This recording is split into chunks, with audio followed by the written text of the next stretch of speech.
श्री स्वामी समर्थ महाराज कधी आले आणि कोठून आले त्यांच्याबद्दल कोणालाही काही माहीत नाही, पण स्वामीसूत नावाचे एक अतिशय महान भक्त होऊन गेले. त्यांना स्वामी समर्थ आपला मुलगा मानायचे. त्यांच्या अनुभवावरून आपल्याला समजेलच की स्वामी कसे प्रकट झाले, तर स्वामींच्या प्रकटनाची हकीकत कशी. शेकडो वर्षापूर्वी पंजाब प्रांतात हस्तिनापूर पासून 12 कोस छेलीखेडा नावाचे गाव होते. त्या ठिकाणी विजयसिंह नावाचा एक लहान मुलगा आपल्या भाऊ आणि भाऊजाईबरोबर राहायचा. तो मुलगा कोणाही बरोबर मिसळत नव्हता, तर तेथून थोड्याशा अंतरावर असणाऱ्या साधारण पटक्या अशा जागेत एक मोठा वटवृक्ष होता. त्यात एक छोटीशी देवळी होती आणि त्यात एक छोटीशी गणपतीची मूर्ती होती. तर तो विजयसिंह खूप खिशात गोट्या भरून तिथे जायचा आणि त्या गणपती बरोबर खेळायचा. पण तो मुलगा गणपतीला आपला मित्र मानून त्याचाही डाव स्वतःवरच घेऊन खेळायचा. तसेच एक दिवस जात होते आणि त्या परमात्म्याला आपला आविष्कार दाखवण्याची गरज वाटू लागली आणि त्याने विजयसिंहाला कारण बनून आपला चमत्कार दाखवला. तो दिवस होता चैत्र शुद्ध द्वितीया आणि विजयसिंह रोजच्या आपल्या पद्धतीने याही दिवशी तेथे गेला गणपती बरोबर. पण अचानक त्यांच्या मनात आले की रोज आपणच खेळतो आणि आज याने पण खेळायचे. आणि त्याप्रमाणे सर्व गोट्या त्या मूर्तीच्या समोर टाकल्या व ते बोलले, बाप्पा रोज मी तुझा डाव खेळतोय, पण आज नाही, आज तूच खेळायचं बस. इतके त्याच्या तोंडून शब्द निघतात. धरणी कंपित होऊ लागली. सर्वत्र ढग जमून अंधार होऊ लागला.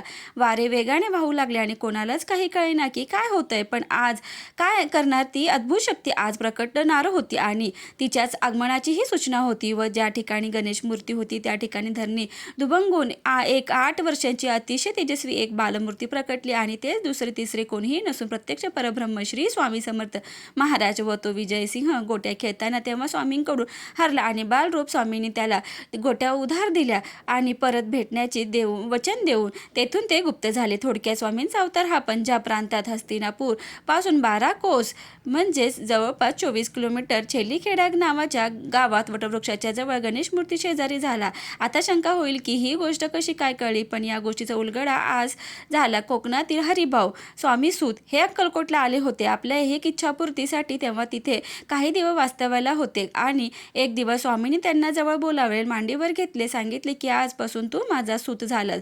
सर्व घरदार सोडून दे आणि दर्याकिनारी माझी ध्वजा उभी कर. हे ऐकून हरिभाऊनं रडू कोसळले, कारण ते येथे इच्छापूर्तीसाठी आले होते आणि महाराज तर सर्व सोडायला सांगत आहे. हे पाहून त्यांना थोडं रडू कोसळलं. तेव्हा स्वामी त्यांना म्हणाले की रडतोयस काय, माझे पोट बघ किती मोठे आहे, त्याच्यावर हात फिरून बघ. आणि ज्यावेळी हरिभाऊनी तसे केले त्यांना ध्यान लागले आणि त्याप्रमाणे त्यांना आपले सगळे जन्म आठवू लागले आणि त्यातील त्यांना एक आपला जन्म आठवला. विजयसिंह म्हणजे दुसरे तिसरे कोणीही नाही तर स्वामी सुतांचा पूर्व अवतार होता. आणि त्यानंतर या सर्व गोष्टींचा उलगडा झाला आणि या गोष्टीला स्वतः स्वामींनी मान्यता दिली आहे. ती पुढील प्रमाणे स्वामी प्रकट दिनाचा उत्सव स्वामीसूत महाराजांनी सुरू केला आहे. ज्यावेळी स्वामीसूत महाराज हा उत्सव अक्कलकोटमध्ये करत होते तेव्हा भुजंगासारख्या भक्तांनी स्वामींना प्रश्न विचारला, स्वामीसूत हे काय करत आहेत. तेव्हा स्वामींचे उत्तर असे होते, बाळा माझं बाळ, मी सदैह ज्या प्रकटलेल्या दिवसाचा उत्सव करत आहे. नाना रेखी नावाचे अहमदनगरचे स्वामी भक्त होते. ते स्वामीसूतांच्या सांगण्यावरून अक्कलकोटला आले होते. तर ते पिंगला ज्योतिष विद्येत पारंगत होते. स्वामींनी त्यांना आज्ञा केली की माझी कुंडली बनव. तेव्हा त्यांना खूप आनंद झाला आणि त्यांनी लगेचच कुंडली बनवण्याचं काम सुरू केलं आणि काही दिवसातच कुंडली बनली. ती कुंडली घेऊन स्वामीपाशी आले तेव्हा तेथे भजनाचा कार्यक्रम सुरू होता. तेव्हा स्वामींनी ती कुंडली भक्ताला सांगून माळ्यावर टाकायला सांगितलं आणि ज्यावेळी कार्यक्रम संपला आणि परत स्वामींनी कुंडली आणण्याची आज्ञा केली तेव्हा त्या कुंडलीवर हळद, कुंकू, अक्षदा, तुळस, फुले वगैरे वाहून सर्व देवतांनी त्या कुंडलीची पूजा केली होती. आणि कुंडली पाहून स्वामींना खूप खुश झाले आणि नानांना उजवा हात हातात घेऊन त्यांनी आपला हात हातात त्याच्यावर ठेवला व त्याच्या हातावर विष्णुपद उमटले की जे स्वामींचे आत्मलिंग होते आणि ते त्यांच्या हयाती त्यांच्या हातावर होते. याचाच अर्थ स्वामींनी वरील कुंडलीला प्रत्यक्षरित्या स्वामीसुतांनी मांडलेल्या स्वामींच्या प्रकट न्यायालाच मान्यता दिली आणि त्याचा प्रसाद म्हणून नाना रेखींच्या हातावर विष्णुपद उमटले. आणि आजही स्वामींची कुंडली स्वामींच्या अहमदनगरच्या मठात आहे. स्वामी समर्थ महाराज कर्दळी वनात योग्यांना मार्गदर्शन करायला येण्यापूर्वी जे या जगात वेगवेगळ्या ठिकाणी स्वतःचे खरे नाव ओळख लपून चंचल भारती, दिगंबर बुवा अशा नावाने सुद्धा कार्यरत होते. श्री स्वामी देव चैत्र शुद्ध द्वितीया शके 1071 मध्ये शैली या खेडेगावी प्रकट झाले होते. आपल्या परब्रह्माचा जन्म जेवढा आश्चर्यकारक आहे त्याप्रमाणे लाख पटीने जास्त आश्चर्यकारक त्यांचे जीवनचरित्र आहे. हे हे आपल्या सर्वांना माहीत आहे. इसवी सन 1149 ते 1878 ह्या स्वामींचा अवतार काळ मानला जातो, परंतु 1149 पूर्वी आणि 1878 नंतर ही दृश्य स्वरूपात स्वामींची लीला चालूच होती, पण आजही चालूच आहे. तेव्हा स्वामींच्या चरित्राचा शोध घेणे हे सूर्याला गवसणी घालण्यासारखे महाकठीण कार्य आहे. तरीसुद्धा दयासागर स्वामींना शरण जाऊन आपण स्वामींचा प्रकट दिन सोहळा श्री स्वामी सूत महाराजांच्या पुढील अभंगातून पाहूया. दत्त माझा अवतरला दीन भक्तांच्या काजाला, छेली खेड्या ग्रामा माझी झाला अवतार हा सहजी.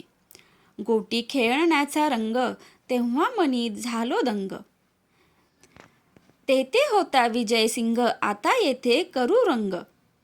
गजानन आनंदला पाहुनिया त्या खेळाला, नाचता ती चहू कोणी नुपुरे वाजती चरणी. गोटी गोटीचा हा वाद हरीचा हसण्याचा छंद, हसू लागले वक्रतुंड हलवुनी प्रीतिसोंड. विष्णुस्तंभी प्रकटले दत्त गोटी फोडून आले, माझ्या स्वामींच्या करणी कंप होतसे धरणी. गोटी विजयसिंग मारी दुसरी गोटी होय करी, गोटींचा हो पडला ढीग चकित झाला विजयसिंग. गोटी स्वामी माया झाली स्वामी हस्ती ती शोधली, गोट्या झाल्या रानोमाळ काय मोजेचा हा खेळ. एक प्रहर खेळ केला समर्थ दाविली ती लीला, स्वामी सूत म्हणे झाला अवतार भक्तांच्या काजाला. श्री स्वामी समर्थ. स्वामींच्या प्रकट कथेचा पुढचा भाग आपण पुढच्या व्हिडिओमध्ये पाहूया. व्हिडिओ आवडल्यास व्हिडिओला लाईक, शेअर आणि सबस्क्राईब करायला विसरू नका. धन्यवाद.